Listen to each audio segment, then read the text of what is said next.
Welcome to the computer science series in Swayam Prabha. This is a course on artificial intelligence and we are in unit 5 on module 31. This is a continuation of last neural networks background session where today we will be seeing, apart from neural networks, one more technique called Softmax, which basically it would be dealing with finding out the probability used at the last layer of neural networks. And why this is given is this is needed for our understanding in transformers and LLM. Mostly all neural networks these days, the networks that we use in ChatGPT or in other ML techniques use Softmax. So that's the reason we brought one small topic on Softmax, how it is functioning, and then a backpropagation, how it is working, and we will do an example of it along with an implementation in this module. So last class we have seen all this where the artificial neuron with the inputs here, which is x1 to xn, and outputs y1 to yn, and we also saw how the biological neuron is inspiration for developing neural networks. Now if these are the x1, x2 and x3, if there are 3 inputs along with the weights w1, w2, w3, we saw that at this stage, just at this stage, it is nothing but sigma wx plus b, where b is the bias, and we can write it in terms of metrics as w transpose x, where x is a single dimension vector, and sigma w transpose x, this will give the weight of all xi, both are going to be the same.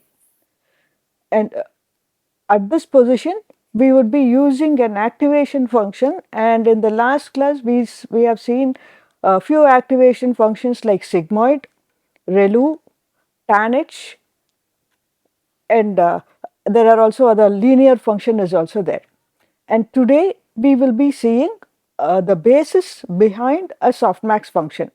And softmax function, what happens generally is is used at the output layer. In the last class we have seen, say, a multi-layer perceptron. We have a number of neurons layer in the first stage, and these are all the hidden layers. There will be number of neurons here, and at the output stage we have the neurons, and there were some, and after, at this point there will be some values that are given after the activation functions, and this may not lead to an exact value, and in order to convert into a probability and to make some sense out of it, we will use softmax at this region.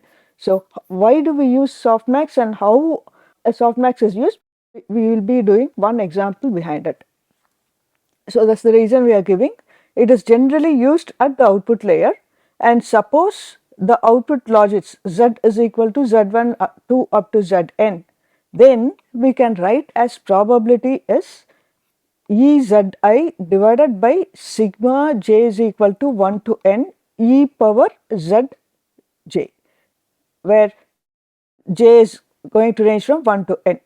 So here the properties are all the probabilities that here it will be within 0 to 1, and when we add all the layers up there it should be sum to 1, and the idea is the larger logits that have the higher probabilities, and therefore it is typically used in classification, where the higher probability we would be classifying according to that category. Say suppose we have an example, let us say z is equal to, let us say we have 2, 1 and 0.1. Here n is equal to 3, suppose I am taking n as equal to 3. Then in step 1 we will do this with 3 steps. In step 1 we will find e power 2, it would be 7.389, which is e power 2, then e power 1, which would be 2.718, and then e power 0.1, which would be 1.105. So we have found out the numerator, which is Ezi as e power 2, e power 1 and e power 0.1. Now in step 2 we are going to find the denominator of it, which would be e power 2 plus e power 1 plus e power 0.1, which would be 7.389 plus 2.718 plus 1.105. This will amount to 11.212. So, we have e power 2, which would be, if we have for Z1, suppose we have the 3 classes at this end, class 1 which is 2, class 2 and class 3 that correspond to the 3 logits values. Then we can write e power 2 divided by 11.212, which is e power 2, which is 7.389 divided by 11.212, and similarly class 2 we get 2.718 divided by 11.212, and class 3 is 1.105 divided by 11.212. This is got by sigma j is equal to 1 to n e power z I, which is these values.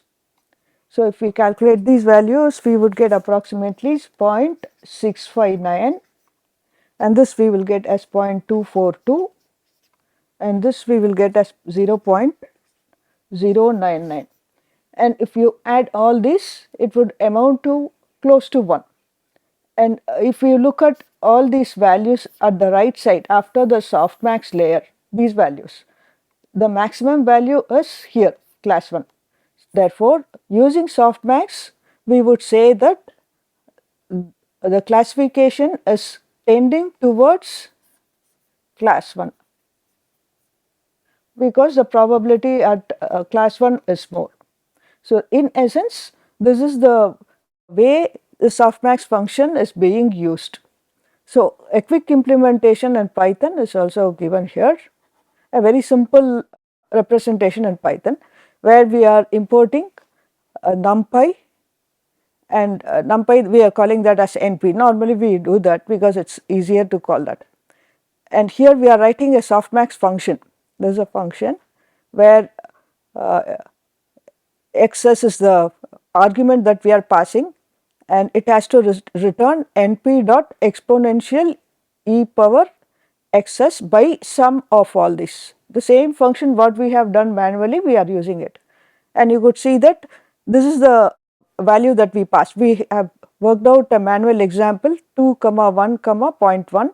So, suppose xs is 2 1.1, these values are passed into xs, and the value is returned as 0.659, 0.242 and 0.098, the same values that we have worked out before.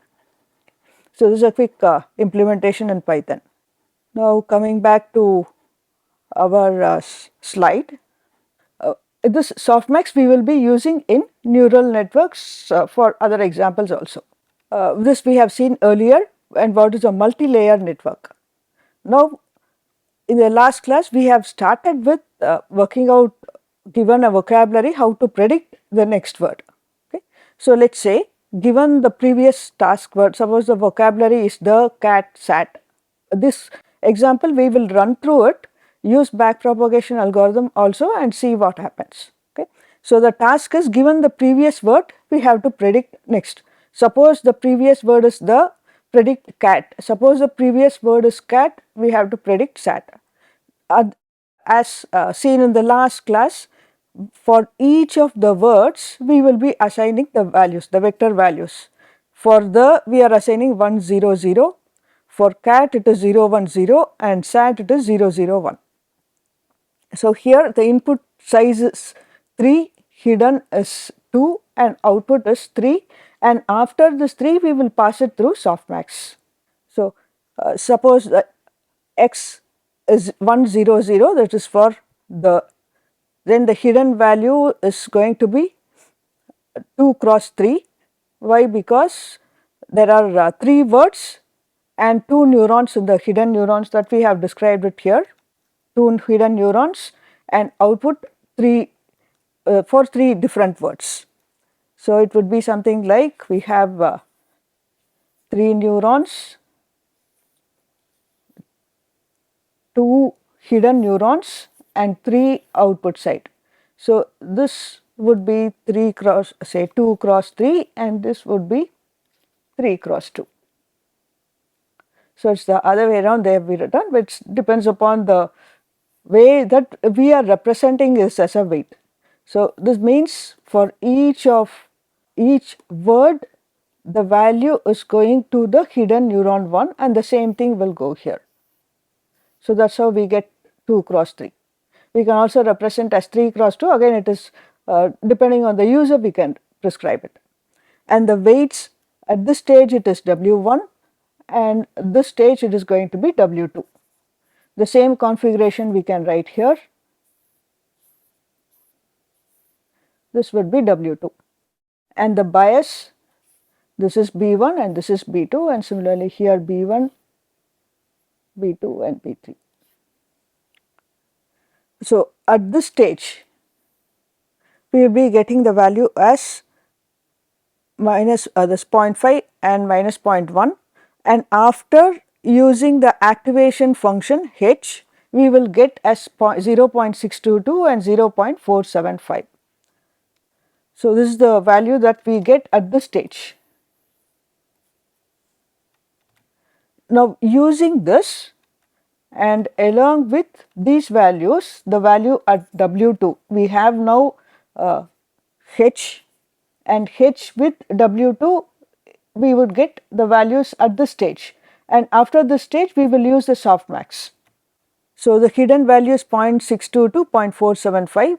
So, the W2 the initial weights, again these weights whatever we start with are going to be random in nature with 3 cross 2, these are the weights that are given for, and each row prescribes for each word, which would be the, cat, sat, and at the end of it we will get the 3 values as 0.246, 0.362 and 0.318, which would be at this time. At this stage we would get these values, which would be here 0.246, 362 and 318, and once we have these values you pass through the softmax stage where e power 2.46 divided by e power 2.46 plus e power 3.62 plus e power 3.318, e power 318, and that would give the value as 0.31, 0.35 and 0.34. So, in this case if we see the maximum value that we get is 0.35. So, given the our prediction likely is going to be cat. So, that is the indication what we have from the previous stages.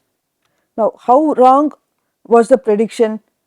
See, we have to get, ideally it is going to be 1, like the target value is given the, if you give the, we have to predict cat.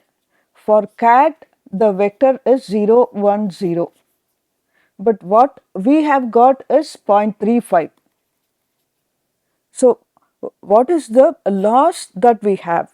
So, the loss through cross entropy we can calculate the loss, and the loss is given by minus logarithm of probability of the true word, and the probability of true word is 0.35 minus log of 0.35 is 1.05, and the loss actually should be only 0. If it is 0 we are happy. So, this actually is, this loss is more, we want the loss to be very minimal.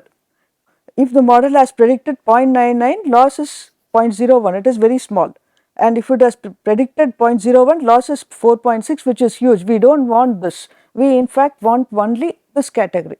Now, how do we make the loss to be very minimum? The law, and we can make this such that we have to adjust some weights here. See, these weights we started at random, these W2, W1 weights and W2 weights we started at random. Now, is there any way where we can reduce these weights, reduce or increase the weights such that we get the loss to be very minimal, maybe close to 0.01? How to do that? That technique is called as backpropagation network. Now, just a quick review of what we have done, the entire forward pass, so that we will be able to understand how back propagation is working. So, we have 3 neurons at front, or the input at front, and the 3 outputs at the end. We have 3 inputs, each for representing a single word. So, this represents the cat, sat.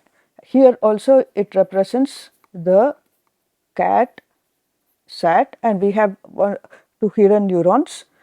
So, this stage is going to be W1 and this is going to be W2 and bias 1 and bias 2. This is not W2, W2 is going to be at this side. And from this neuron it is going to be directed here and at this stage. So, at this stage it is W2 and here we have the 3 values that we get here. Here we will pass through Softmax and we get the output at this stage. So, this W1 is going to be 2 cross 3 and W2 is again 3 cross 2, and I have just left out the bias. We can add the bias also here, plus B1, B2, and here also we would have 3 bias. Now, at this region the output we got is 0.31, 0.35 and 0.34, that is from the previous slide. So, now given the input, the probability that the next word is cat is going to be 0.35. So, this is what we have seen so far. That is the full forward pass. You have the inputs, compute W1 with x1. Here the x1 that we gave is 0, 1, 0. And at the start the values here is going to be random and here also it is random. So, we computed W1x, we got some values here and we used the activation functions. We had h and through this h multiplied with W2 we have the values here. We got the 3 values passed into Softmax and at the output we have 0.31, 0.35 and 0.34. But the actual value here should be 1, 0, 1, 0. This should be actually 1. Now, in order to make this as 1, this should be increased, 0.35 should be increased to 1. So, in order to make this as 1, we have to make some manipulations here. We have to adjust these 2 weights such that this value is going towards 1. So, whatever we are going to do in the next few steps are going to be the backward propagation, back propagation. So, this is the forward pass where we have input, hidden and output. We computed the loss which is from left to right. The backward is going to be the other way around. We have the loss 1 minus 0.35, we have some loss. So, that loss we have to somehow go back to it and that is where the gradient comes in. So, that loss will be computed, added with the weights and those weights get adjusted and again those will again come back to W1 and adjust the weights and this will go again and again, that is called as an iteration. Once we change the one complete weight strategy, it is going to be called one iteration. There will be number of iterations or epochs that are to be completed and at the end we would be seeing that if it works well, we would be seeing that this 0.35 will be increasing towards 1. So, in the backward pass or the back propagation, there will be a loss that would be given at the output that will pass to the hidden and then to input, that is from right to left. So, the question back propagation answers is if we nudge one weight a tiny bit, does the loss go up or down and how much? So, based on this strategy we would be adjusting the weights mainly by the gradient descent. It is essentially a blame segment. Each weight gets a fair share of credit. To know how much, now we will see how to adjust the weights. So, if we see the how a weight W affects the loss, follow the path. You have W, compute Z and A is the output, this is hidden and A is the output and L is loss. This is a typical chain rule that is used in the derivative, where dou L by dou W, this is a loss with respect to the weight. So, what we do here is we take the loss, this loss we will compute the derivative with respect to the weight. So, this will be dou L by dou W and then dou A by dou Z, which would be this is dou L by dou W would be from here as well as here, the total dou L by dou W here, but that it depends upon dou L by dou A, which is at this stage, and dou A by dou Z, which is depending upon the hidden size, and dou Z by dou W, which is upon this side. So, this is a chain rule where the loss is dependent upon these weights. It is actually a chain rule from loss towards the output, and that traverse towards the hidden, and that hidden towards the first output. Using this chain rule, we will see how loss changes with neurons output, that is from the backward, and calculate the slope of the activation function at Z, this is at the hidden side, and equals the input x feeding that particular weight dou Z by dou W. So, using these three, we would be typically the weights get adjusted as per the loss in a gradient manner, in a gradient descent. So, let us say suppose after back propagation we say that dou L by dou W, which is the value here, we get as 0.3, then W, increasing W will increase the loss. So, we should actually go in the reverse direction and decrease W here. So, what we do is we will take the old weight minus eta, eta is the learning rate, again it is a user defined, we can range it from 0.1 to 1, and 0.1 again according to the research it says it could be a step count, it would learn very slowly. Again when it is if we have a learning rate as 0.99, the learning rate would be very fast, very huge jump, but there might be errors also. So, there is a trade off required between the learning rates. Again it is a estimation of the user with respect to the problem.